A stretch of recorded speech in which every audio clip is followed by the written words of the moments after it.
कबहुं करी करुणा नर देही, देत ईस बिनु हेतु सनेही। जब भगवान कभी हम पर अतिशय कृपा करते हैं, तब जाकर के हमें मानव का शरीर प्रदान करते हैं। मानव का शरीर इतना दुर्लभ है कि जो स्वर्ग के देवतागण है ना, वो भी इस मनुष्य शरीर को प्राप्त करने के लिए तरसते रहते हैं। क्यों? क्योंकि स्वर्ग के देवतागण अपने पुण्य की बेड़ियों से बंधे हुए हैं। वो चाह करके भी हमारी और आपकी तरह भगवान का भजन करके, भगवान की कथा सुन करके मुक्त नहीं हो सकते। पशु पक्षी कीट पतंगे आदि जो अधम योनियां हैं, वो अपने पाप की बेड़ियों से बंधे हुए हैं। वो भी भगवान का भजन करके मुक्त नहीं हो सकते।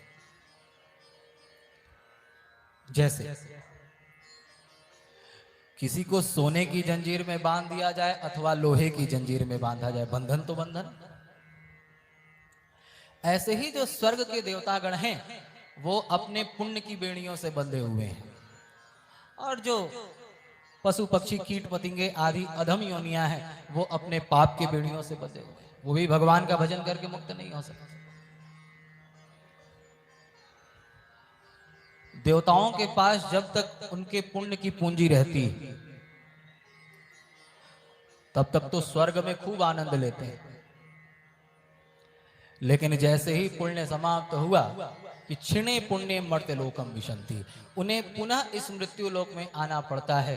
84 लाख योनियों में भटकना पड़ता है। जैसे जब तक हमारे जेब में पैसा है, तभी तक हम 5 स्टार होटल में रह सकते हैं। पैसा समाप्त हो गया तो फिर होटल में नहीं रह सकते। आप कहे नहीं नहीं महाराज, हम तो नहीं जाएंगे। होटल वाला क्या करेगा? धक्का मार के निकाल देगा।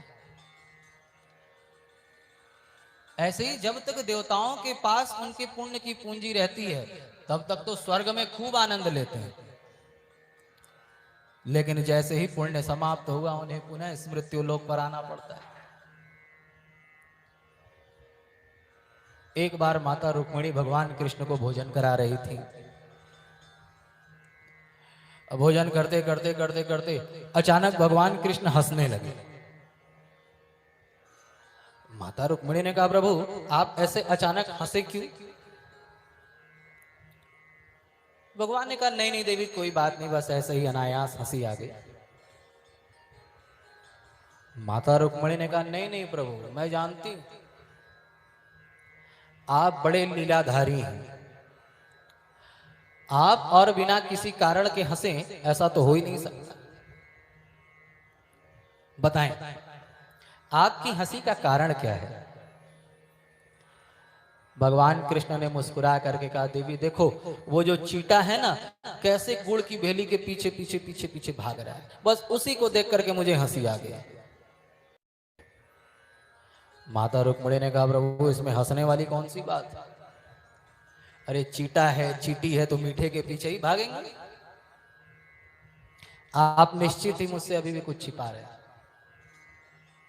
भगवान कृष्ण ने मुस्कुरा करके कहा, देवी जानती हो, दरअसल ये जो चीटा है ना, ये पिछले जन्म में देवराज इंद्र था। अब इसका पुण्य समाप्त हो गया तो देखो कैसे चीटा बन करके गुड़ की भेली के पीछे पीछे भाग रहा है, बस इसी को देख करके मुझे हंसी आ गई। क्षिणे पुण्य मर्त्य लोकम विशंति, देवताओं के पास जब तक उनके पुण्य की पूंजी रहती है, तब तक तो स्वर्ग में खूब आनंद लेते हैं। उसके बाद उन्हें पुनः इस 84 लाख योनियों में भटकना पड़ा। तो जो स्वर्ग के देवतागण हैं, वो भी भगवान का भजन करके मुक्त नहीं हो सकते। पशु पक्षी कीट पतंगे आदि जो अधम योनियां हैं, वो भी भगवान का भजन करके मुक्त नहीं हो सकते।